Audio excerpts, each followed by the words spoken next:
سامعین معزز، آج کی اس ویڈیو میں ہم بیان کریں گے کہ حضرت داؤد علیہ السلام کی قوم بندر کیوں بنی۔ یعنی حضرت داؤد علیہ السلام کی قوم کی ایسی کون سی خطا تھی جس کے سبب اللہ تبارک و تعالیٰ نے ان کو بندر بنا دیا۔ سامعین معزز، یاد رہے کہ اللہ تبارک و تعالیٰ نے انسانوں کی ہدایت کے لیے 1,24,000 انبیاء ارسال فرمائے، اور ان میں سے حضرت داؤد علیہ السلام ایک نبی تھے جس کو اللہ تبارک و تعالیٰ نے نبوت کے ساتھ حکومت بھی عطا فرمائی۔ جب حضرت داؤد علیہ السلام کو اللہ تبارک و تعالیٰ نے زمین پر نبی بنا کر بھیجا تو حضرت داؤد علیہ السلام کی قوم کے 70,000 آدمی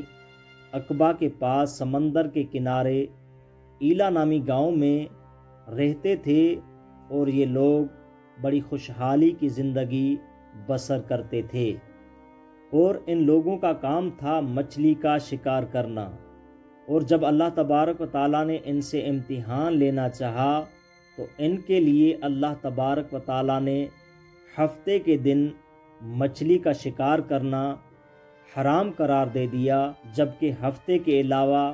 باقی دنوں میں اللہ تبارک و تعالیٰ نے ان کے لیے مچھلی کا شکار کرنا حلال فرما دیا۔ سامعین معزز، یاد رہے کہ جس دن ان کے لیے مچھلی کا شکار کرنا حرام تھا، یعنی ہفتے کا دن، اس دن مچھلیاں دریا کے کنارے بے شمار ظاہر ہوتی تھیں، جبکہ باقی دنوں میں دریا کے کنارے مچھلیاں ظاہر نہیں ہوتی تھیں۔ اس موقع پر شیطان نے ان پر حملہ کیا اور ان کو یہ ہیلا بتا دیا کہ سمندر سے کچھ نالیاں نکال کر آپ خشکی میں چند حوض بنا لو، اور جب ہفتے کے دن ان نالیوں کے ذریعے مچھلیاں حوض میں آ جائیں تو آپ نالیوں کے منہ بند کر دو، اور آپ اس دن شکار نہ کرو، بلکہ دوسرے دن آسانی کے ساتھ ان مچھلیوں کو پکڑ لو۔ ان لوگوں کو یہ شیطانی ہیلا بازی بہت پسند آئی،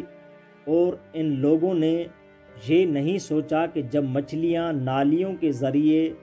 حوض میں مقید ہو جائیں گی تو یہی شکار ہوگا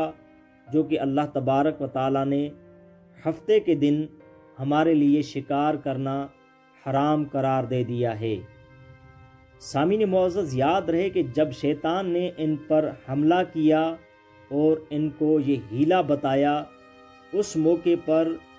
ان لوگوں میں 3 گروپ ہو گئے۔ ایک گروپ جو شکار کے اس شیطانی ہیلا سے منع کرتا تھا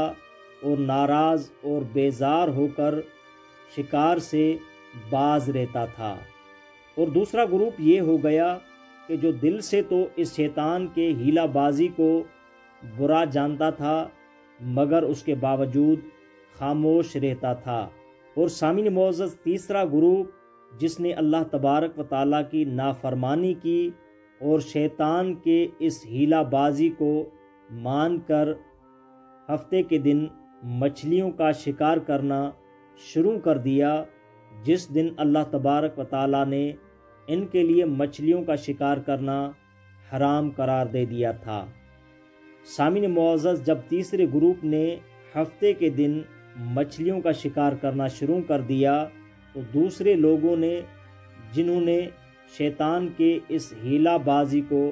پسند نہیں کیا اور اللہ تبارک و تعالیٰ کی نافرمانی نہیں کی، ان لوگوں نے یہ کہا کہ ان لوگوں نے اللہ تبارک و تعالیٰ کی نافرمانی کی ہے، اب ہم ان لوگوں سے میل اور میلاپ نہیں رکھیں گے۔ چنانچہ ان لوگوں نے گاؤں کو تقسیم کر کے درمیان میں ایک دیوار بنا لی اور ان لوگوں سے رفت و آمد کا دروازہ بند کر دیا۔ ایک دن جنہوں نے ہفتے کے دن مچھلی کا شکار کیا تھا، اللہ تبارک و تعالیٰ کی نافرمانی کی تھی، وہ لوگ دیوار سے باہر نہیں آئے۔ جب ان لوگوں کو دیکھا گیا تو وہ لوگ مسخ ہو کر بندر بن چکے تھے، تو سامعین معزز، یہی ان کی خطا تھی کہ ہفتے کے دن اللہ تبارک و تعالیٰ نے ان کے لیے مچھلی کا شکار کرنا حرام قرار دے دیا تھا، اور ان لوگوں نے اللہ تبارک و تعالیٰ کی جب نافرمانی کی تو اللہ تبارک و تعالیٰ نے ان کو بندر بنا دیا۔